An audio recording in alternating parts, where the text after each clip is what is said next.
پاکستان کا ایران کو جواب پورے خطے اور بھارت کے لیے پیغام تھا۔ ایرانی حملے کے بعد دنیا ہمارا رد عمل دیکھ رہی تھی۔ نگران وزیر اعظم انوار الحق کاکڑ کا نجی ٹی وی کو انٹرویو، کہا ایران کو جواب نہ دینے کا آپشن ہی نہیں تھا۔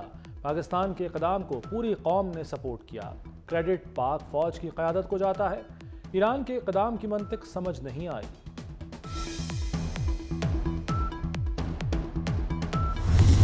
These are killings for hire cases involving a sophisticated international setup spread over multiple jurisdictions. Indian agents use technology and safe havens on foreign soil to commit assassinations in Pakistan. Modi کے بھارت نے target colour ریاست کا روپ دھار لیا۔ پاکستان میں دہشت گردانہ کارروائیوں کا ہولناک منصوبہ بے نقاب۔ را کا اجرتی قاتلوں سے ٹارگٹ کلنگ کرائے جانے کا ناقابل تردید ثبوت سامنے آ گیا۔ سیالکوٹ میں شاہد لطیف اور راولاکوٹ میں ریاض کو قتل کیا گیا۔ ٹارگٹ کلنگ کرنے اور کرانے والے 2 بھارتی ایجنٹ پکڑ لیے گئے، دونوں نے اعتراف کر لیا۔ سیکرٹری خارجہ سائرس سجاد قاضی کی پریس کانفرنس، بھارت کو کٹہرے میں لایا جائے، پاکستان کا عالمی برادری سے مطالبہ۔ کراچی میں کالعدم ٹی ٹی پی کا بڑا نیٹ ورک بے نقاب، قانون نافذ کرنے والے اداروں کو بڑی کامیابی مل گئی۔ ٹی ٹی پی کے اہم کمانڈر سمیت 17 دہشت گرد گرفتار، فورسز اور این جی اوز پر حملوں میں ملوث تھے۔ ٹارگٹ کلنگ اور بھتہ وصولی جیسے سنگین جرائم میں بھی مطلوب تھے۔ دہشت گردوں کو مدرسہ طالب علم کے روپ میں منظم کیا گیا۔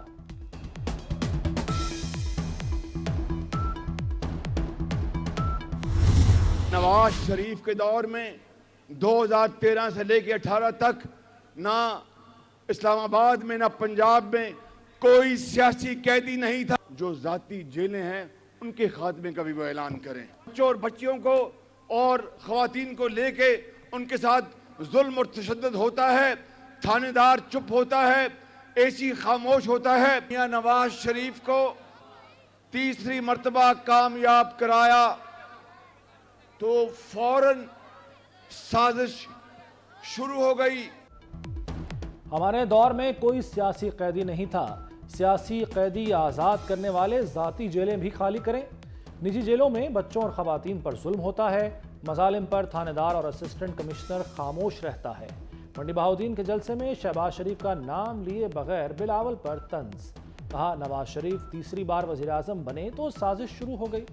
لانگ مارچ کس نے کیا اور کرایا عوام سب جانتے ہیں۔ صنعتیں چل پڑی لیکن نواز شریف کا تختہ الٹ دیا گیا۔ اگر آپ نے شیر کا راستہ روکنا ہے تو آپ کو بھی تیر پہ تھپا لگانا پڑے گا۔ اب 8 فروری کو میرے امیدواروں کو جتوائے، 9 فروری کو میں خود اس کا ٹکٹ کا بندوبست کروں گا۔ ایون فیلڈ اپارٹمنٹس پہ لندن پہ یہ واپس چلا جائے گا انشاءاللہ۔ 8 فروری کو تیر جیتے گا، 9 کو شیر لندن جائے گا۔ شیر کو ٹکٹ کٹوا کر ایون فیلڈ اپارٹمنٹ بھجواؤں گا۔ بلاول بھٹو کی گجرات کے انتخابی جلسے میں للکار، یہ سمجھتے ہیں الیکشن جیت چکے ہیں اس لیے مہم نہیں چلا رہے۔ شیر کہہ رہا ہے کوئی اور اس کے لیے شکار کرے، پھر وہ بادشاہ سلامت بن کر باہر آ جائیں۔ کچھ جماعتیں آج کل پنجاب میں ایسی بھی آئی ہوئی ہیں جنہوں نے 15 سال ایک صوبے میں حکومت کی ہے۔ آج پوچھو کہ 15 سال میں 15 منصوبے گنوا دو تو کچھ بھی نہیں ہے بتانے کے لیے۔ 7-8 سالوں میں بھی میں نواز شریف کے 1500 منصوبے گنوا سکتی ہوں۔ مریم نواز کا بلاول پر جوابی وار، 15 سال حکومت کرنے والے 15 منصوبے نہیں بتا سکتے، میں نواز شریف کے 1500 منصوبے بتا سکتی ہوں۔ ایک شخص کہتا ہے نواز شریف نے منشور نہیں دیا۔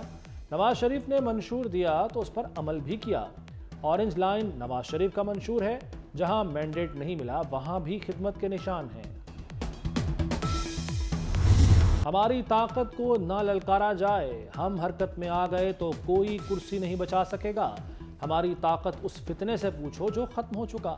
مولانا فضل الرحمان جلال میں آ گئے، کہتے ہیں کوئی پارٹی یا شہری ملک کو نقصان نہیں پہنچا سکتا سوا ایک فتنے کے جو ملک تباہ کرنے آیا تھا۔ معیشت کو باقاعدہ منصوبہ بندی سے گرایا گیا۔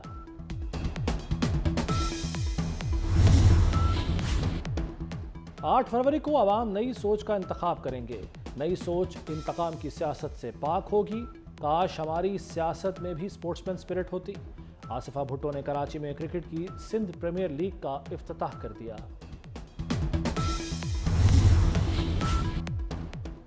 جلسوں کا موسم، نون لیگ کی انتخابی مہم بھی عروج پر۔ نواز شریف آج بورے والا میں جلسے سے خطاب کریں گے۔ مریم نواز بھی نواز شریف کے ہمراہ ہوں گی۔ بورے والا میں جلسے کی تیاریاں زور و شور سے جاری۔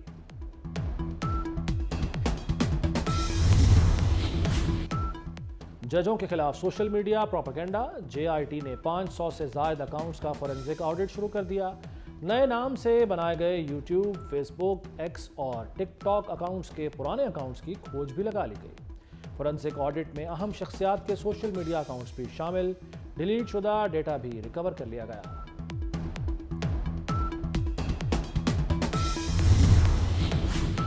پنجاب میں نمونیا بے قابو، مزید 12 بچے جان کی بازی ہار گئے۔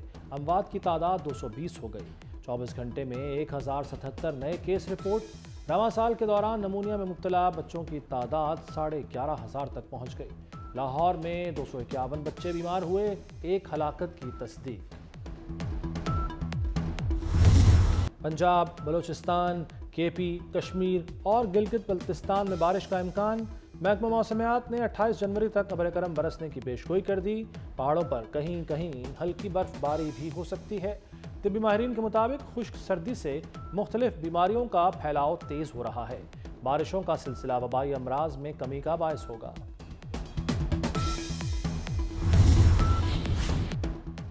وزیر اعلیٰ محسن نقوی کی روزہ رسول صلی اللہ علیہ وآلہ وسلم پر حاضری، نوافل ادا کیے، پاکستان کی ترقی اور استحکام کے لیے دعا مانگی، کشمیری اور فلسطینی بھائیوں کی آزادی کے لیے خصوصی دعائیں۔ وزیر اعلیٰ پنجاب عمرہ ادا کریں گے، مدینہ ایئرپورٹ پر اعلیٰ حکام نے خوش آمدید کہا۔ لاہور راوی برج کا تعمیراتی کام نصف مکمل، امامیہ کالونی اوور ہیڈ برج بھی جلد کھل جائے گا۔ بابو سابو تا نیازی انٹرچینج کنٹرولڈ ایکس کوریڈور بند روڈ پر تعمیرات۔ لاہور رنگ روڈ صدرن لوپ 3 بھی 31 جنوری تک مکمل ہو جائے گا۔ محسن نقوی کے اقدامات، سروسز، میو اور چلڈرن اسپتال کی اپ گریڈیشن بھی جلد مکمل ہوگی۔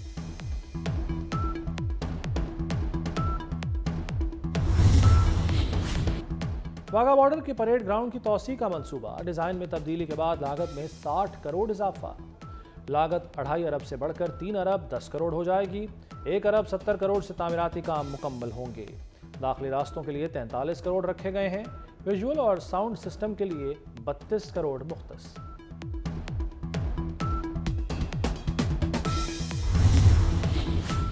منشیات سے پاک پاکستان کی طرف ایک اہم قدم۔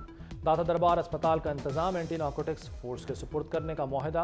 تقریب میں وزیر اعلیٰ Mohsin Naqvi, corps commander Lahore lieutenant general Syed Aamir Raza کی خصوصی شرکت۔ ANF داتا دربار اسپتال کی تعمیر و بحالی اور اپ گریڈیشن کرے گی۔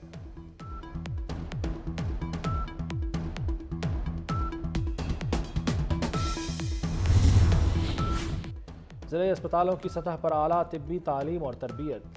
وزیر اعلیٰ پنجاب نے اٹک، میاں والی، جھنگ، بھکر اور منڈی بہاؤدین میں انقلابی اقدامات کا آغاز کر دیا۔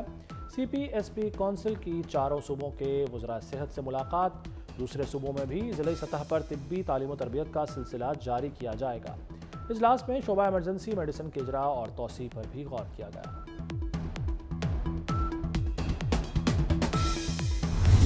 انٹر میں طلباء کے فیل ہونے کا معاملہ، جماعت اسلامی کا بورڈ آفس کے سامنے دھرنے کا اعلان۔ حافظ نعیم الرحمان نے کراچی بورڈ کے نتائج کو تعلیمی دہشت گردی قرار دے دیا۔ کہتے ہیں 11ویں جماعت کے طلباء کو جان بوجھ کر فیل کیا گیا۔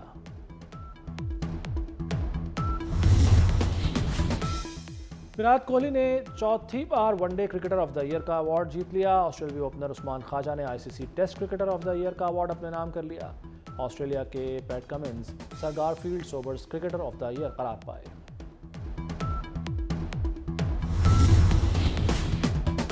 اور آزاد کشمیر کی تاریخ میں پہلی بار 2 بہنیں باکسنگ چیمپئن بن گئیں۔ شیخ مہنور ملت اور شیخ کرن ملت نے نیشنل کک باکسنگ چیمپئن شپ جیت لی۔ دونوں بہنوں کا تعلق بیگم خورشید لرننگ اسکول سے ہے۔ طالبات نے لاہور میں منعقدہ چیمپئن شپ میں آزاد کشمیر کی نمائندگی کی۔